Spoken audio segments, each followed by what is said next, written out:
Halo, kembali lagi dengan saya Vita, Certified Financial Planner, dan telah hadir bersama saya narasumber seorang perencana keuangan pertama di Indonesia yang memiliki pengalaman lebih dari 25 tahun di dunia perencanaan keuangan. Selamat datang Pak Safir. Terima kasih. Saya panggilnya Mas aja mungkin aja, ya, biar ya, lebih akrab ya. Nah. Oke, baik. Kita akan membahas mengenai sebuah segmen ya tentang siapa saja sih sebetulnya yang membutuhkan financial planning seperti itu.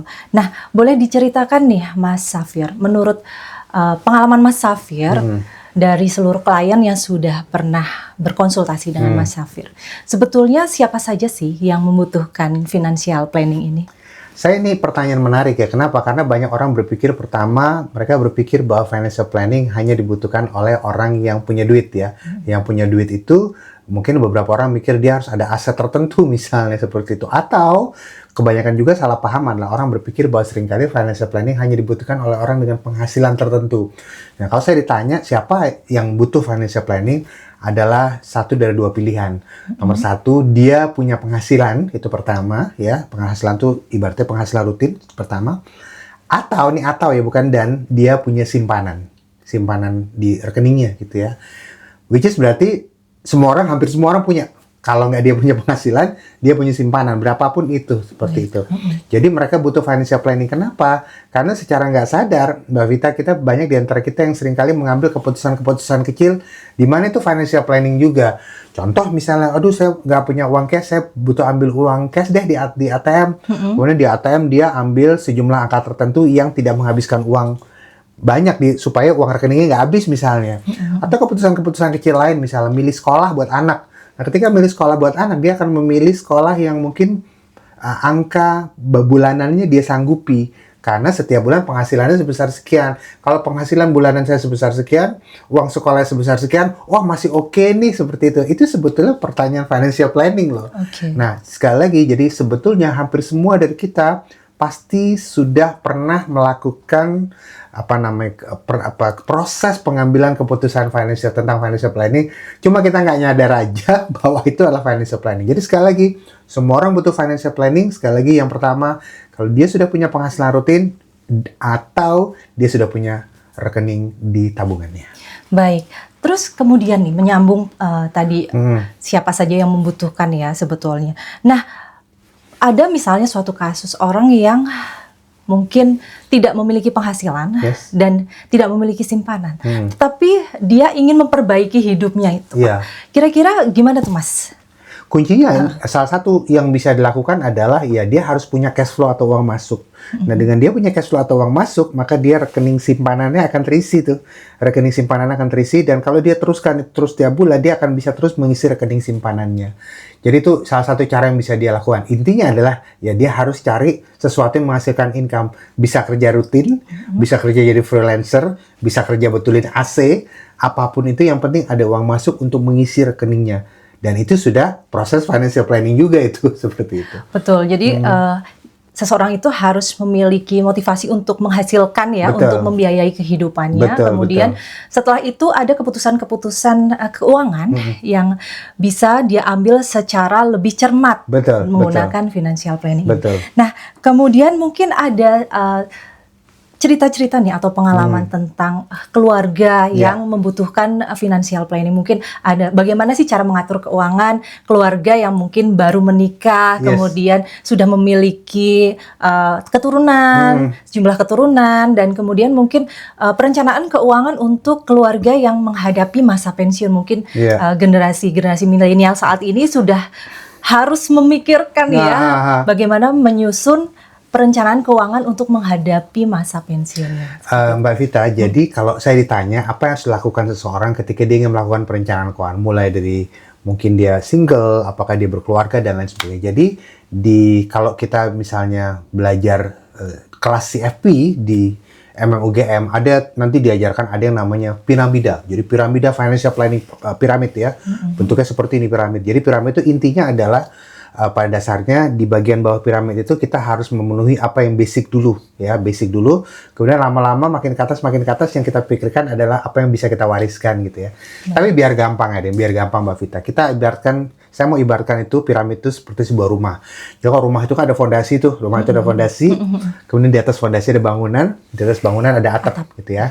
Jadi siapapun yang datang ke saya, apakah dia single, apakah dia sudah berkeluarga dan lain sebagainya, saya ingin pastikan fondasi rumahnya siap dulu.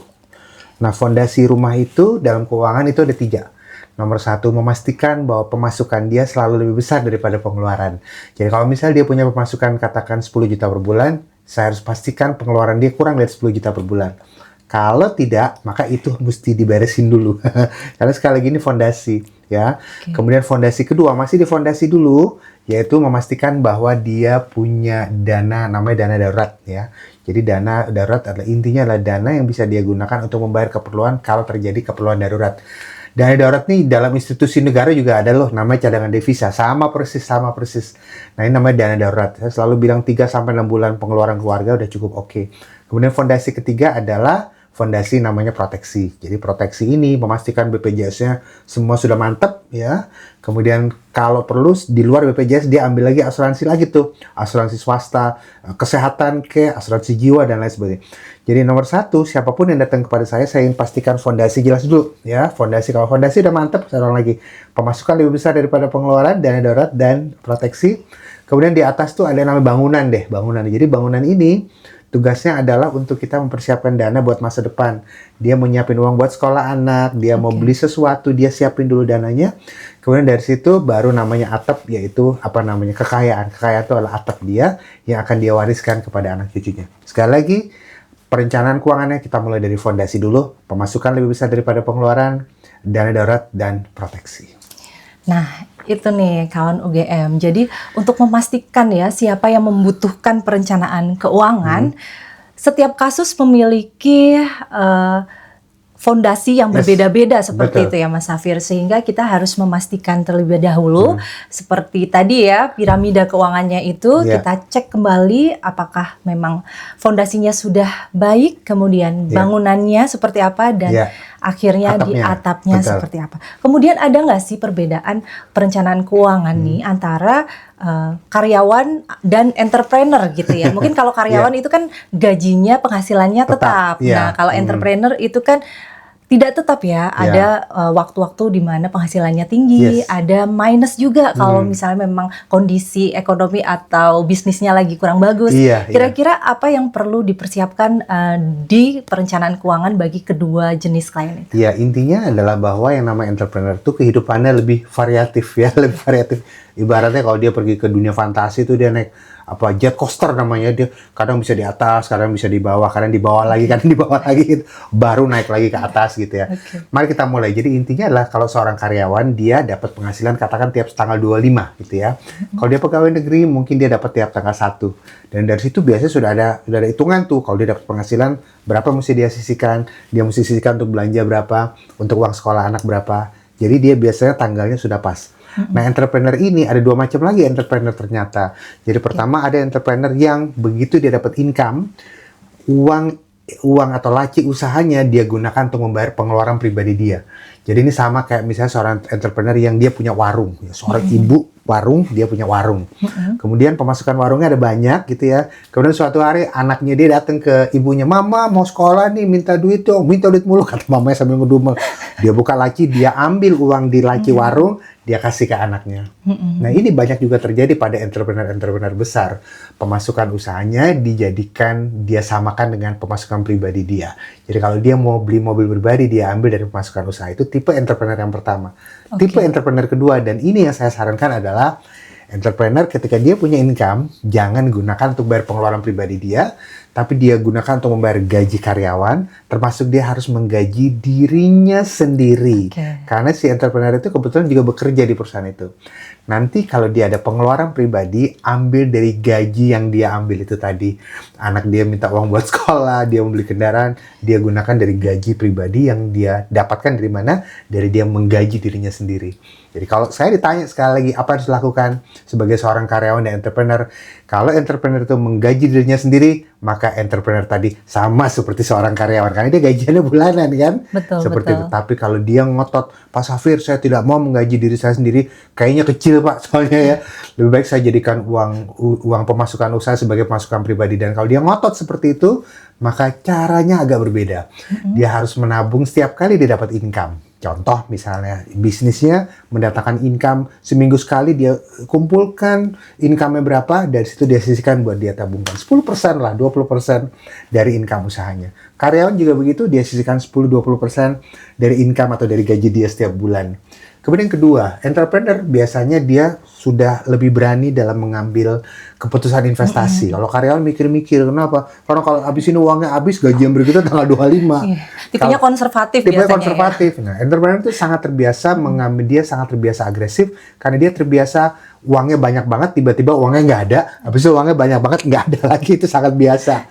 Jadi yang harus dia lakukan adalah kalau uangnya lagi banyak, dia harus save for the rainy day. Dia harus sisihkan supaya nanti kalau lagi sepi, dia ada. Itu prinsip dana darurat itu juga sama. Company juga harus punya dana darurat. Kurang lebih persamaan dan perbedaannya seperti itu. Oke, jadi lebih mencari opportunity ya kalau betul. untuk entrepreneur seperti itu ya. Betul. Jadi siapa sebenarnya yang membutuhkan financial planning atau perencanaan keuangan adalah orang-orang yang memiliki tujuan di masa depan dan orang-orang yang ingin mengatur keuangannya secara lebih baik seperti itu. Baik, terima kasih ya Mas Safir atas penjelasannya yang sangat mencerahkan. Kawan UGM, kita akan berjumpa lagi di episode berikutnya. Sampai jumpa.